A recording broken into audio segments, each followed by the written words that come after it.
Assalamualaikum warahmatullahi wabarakatuh. Perkenalkan, nama saya Sylvia Sulistiawati dengan NIM 2012C2004 dari kelas S1 Analis Kimia Non-Reguler. Nah, di mata kuliah Kimia Lingkungan ini, saya akan menjelaskan mengenai apa itu global warming.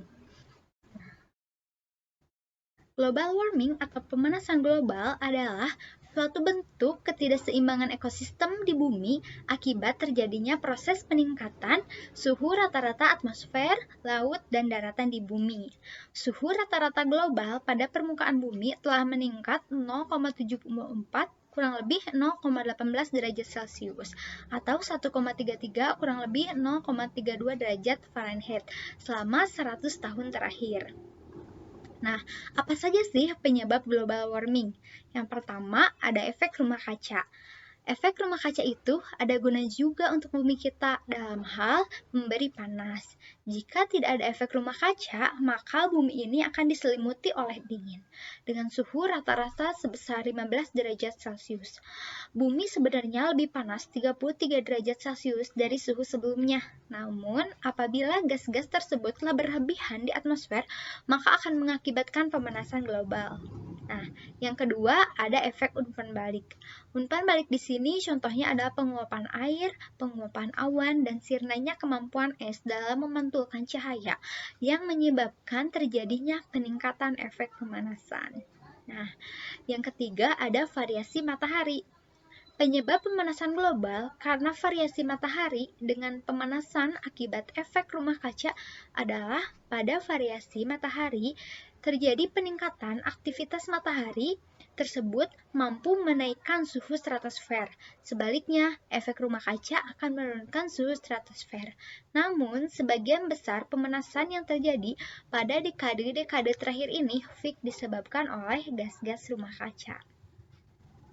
Nah, di sini apa saja sih dampak pemanasan global warming? Nah, yang pertama, iklim menjadi tidak stabil. Terus meningkatnya permukaan air laut, suhu global cenderung meningkat, gangguan ekologis, dan dampak sosial dan juga politik. Nah, bagaimana sih cara mengantisipasi pemanasan global? Yang pertama itu, konservasi lingkungan seperti melakukan reboisasi, penanaman pohon, dan penghijauan lahan kritis.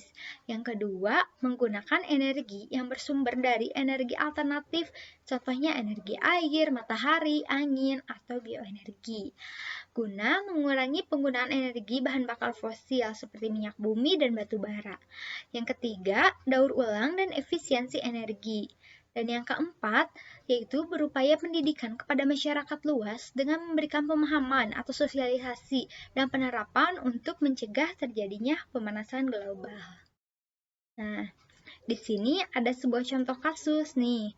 Pemanasan global bisa sebabkan es menghilang dari lembah Alpen. Nah, ini dikutip dari sebuah artikel Pikiran Rakyat yang dilansir oleh The Guardian pada hari Rabu 10 April 2019. Nah, sebuah penelitian ini menemukan 2/3 dari es di gletser Alpen diperkirakan akan mencair pada akhir abad ini, dikarenakan perubahan iklim yang menaikkan suhu. Nah, penelitian ini menunjukkan setengah dari es di 4.000 gletser di pegunungan tersebut akan lenyap pada tahun 2050 karena pemanasan global telah dipicu oleh emisi di masa lalu. Nah, setelah itu, bahkan jika emisi karbon turun menjadi 0, 2/3 es masih akan mencair pada tahun 2100. Nah, jika emisi terus meningkat, lidah es akan menghilang dari lembah Alpen pada akhir abad ini. Para peneliti mengatakan, hilangnya gletser akan berdampak besar pada ketersediaan air untuk pertanian, pembangkit listrik, tenaga air, terutama selama kekeringan dan mempengaruhi alam dan juga pariwisata. Nah, pada bulan Februari ini, sebuah penelitian menemukan bahwa sepertiga dari ladang es besar di rantai Gunung Asia yang menjulang tinggi juga akan mencair karena perubahan iklim dengan konsekuensi serius bagi hampir 2 miliar orang di hilir.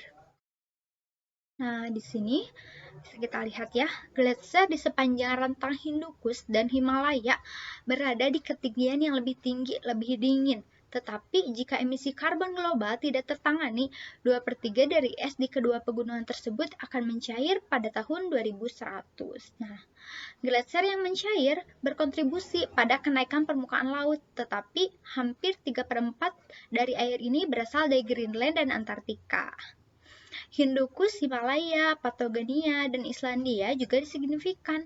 Pegunungan Alpen Eropa yang mengalir melalui Prancis, Swiss, Italia, Austria, dan Jerman menyumbang kurang dari 1%. Nah, ada sebuah penelitian baru yang diterbitkan dalam jurnal The Chesapeake dan dipresentasikan pada konferensi European Geological Union di Vienna, Austria pada hari Selasa, menggabungkan model komputer dengan data dunia nyata untuk meramalkan nasib gletser, di mana 2017 ini adalah sebagai titik awalnya. Nah, memotong emisi dari pembakaran bahan bakar, fosil, penggunaan hutan, dan kegiatan polusi lainnya itu faktor terbesar dalam meminimalkan pencairan es. Nah, Varinotti mengatakan, masa depan gletser ini memang berisiko, tetapi masih ada kemungkinan untuk membatasi kerugian di masa depan. Nah, mungkin sekian dari saya. Terima kasih atas perhatiannya. Wassalamualaikum warahmatullahi wabarakatuh.